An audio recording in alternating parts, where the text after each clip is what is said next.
Hello everyone and welcome back to Football Forecast, and Arsenal have won 1-0 against Everton in a pretty simple win. And I think it's fair to say they deserve to win this game overall, Arsenal.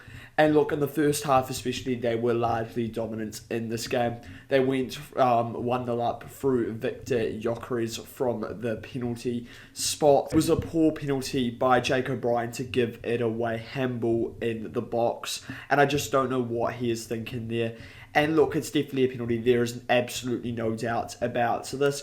Up to this point, I didn't think Arsenal were at their absolute best. And sort of for the next part of the first half, they very much just controlled the game. Nothing hugely of note.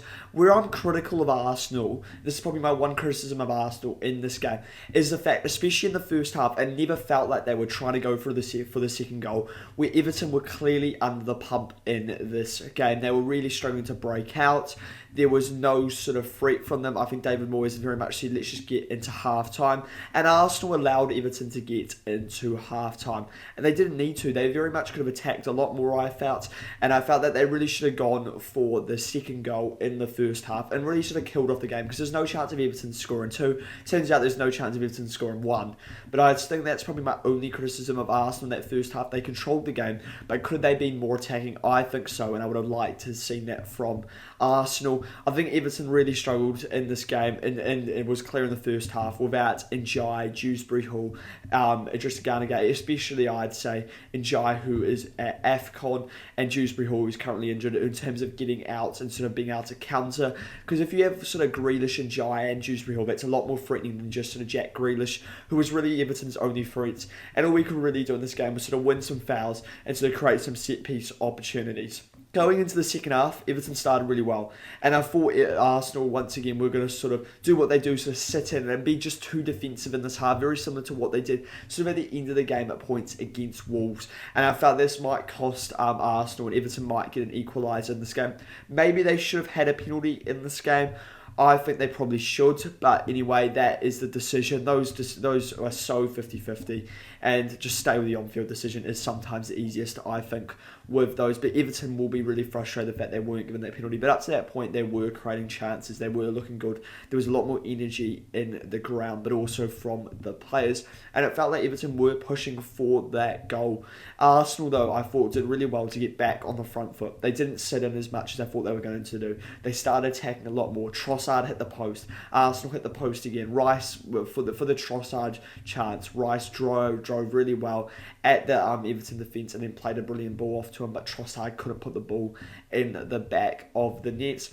And Everton looked like they were under the cosh for the rest of the game. And that's what I liked from this Arsenal performance in the second half. In the first half, I was critical because I thought that they weren't attacking enough. In the second half, they were absolutely attacking enough. They caused Everton plenty of problems despite not finding the second goal. And what that does, it sort of shifts the momentum, and it sort of means you're always on the front foot. And it reduces the amount of chances, the amount of possession that Everton can have in that game, because they were so busy defending. And that's what I felt like. Everton's only sort of chances in this game felt like they were from set pieces. David Raya was barely tested, and it was a dominant win for Arsenal over Everton despite it being only 1-0. So as I said, I think that's a pretty good performance for winning 1-0 away at Hill Dickinson. It's not an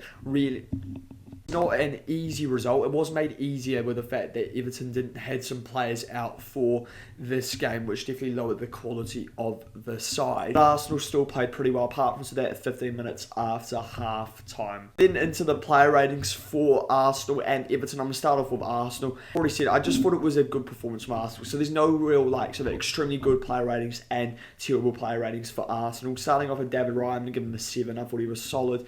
Jurrien Timber as well, pretty solid performance. I'm giving him a 7 as well. Saliba and Gabriel, I'm going to give Saliba and Gabriel both a 7. And finally, Calafiori, I'm also going to give a 7. Just an all around a decent defensive performance from Arsenal, keeping that clean sheet. That's all they need to do in this game. Then into the midfield, Zubimendi. I thought Zubimendi could have been better in this game. I'm going to give him a 6. Rice, I thought Rice was very good today. I'm going to give Rice an 8. And Ødegaard, I'm going to give a 7. Then we've got Bukayo Saka. I thought this was one of his weaker games, not quite at his best. I'm going to give him a 6. Victor Gyökeres, he's struggling to get in the game, so I think that's more down to sort of how Arsenal play. I don't think he's the player that was needed up front for Arsenal this summer. I've been very clear about this in my videos. I think a different option is what they needed. Someone that could either be a bit more of a threat in the air and hold up the ball better, or someone that drops in and links up play well. I'm going to give Victor Gyökeres a 6 despite scoring the goal. I didn't think he offered much apart from that, and he was taken off for Jesus, who I thought was alright, Jesus, today. And then on the left, we have got Trossard, and I'm going to give Trossard an 8. I thought he was Arsenal's most threatening player today. He should have scored that chance, but overall I thought he played really well. And Arteta, a solid away performance at Hill Dickinson. I'm going to give him a 7. His team got on the front foot sort of after that sort of first 10 minutes in the second half, and that's why I'd give him credit for the fact that they did have that sort of drive and pursuit to score that second goal, which just was non-existent last weekend. For Everton, I'm just going to mention some notable performances. So first of all, I've got Jake O'Brien, who obviously gave away the penalty, but he wasn't great throughout in this game, and he was a poor player for Everton tonight.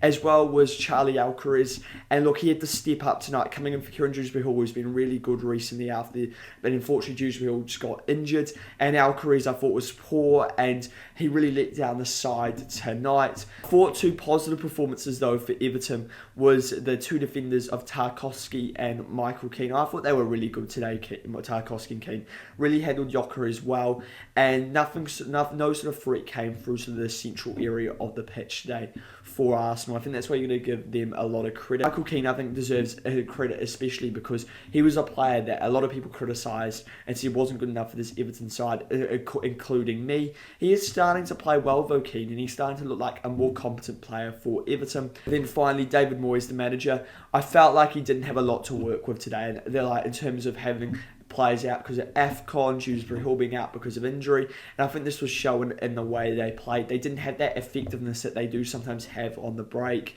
Beto and Barry just aren't the strikers that are good enough sort of for Everton, it feels like. In terms of they just don't offer the threat that they need to offer in games like this, and they let down David Moyes in today's game. Moyes though, I think overall did what he could, and he kept them in the game, which I think was important. The best chance Everton had today, so they're getting something from this game, was going to be in those sort of final moments. So that is the end of the video. Let me know your thoughts on this Everton and Arsenal performance and notable player performances. And if you enjoyed this, it would be great to subscribe to this channel as well as liking the video.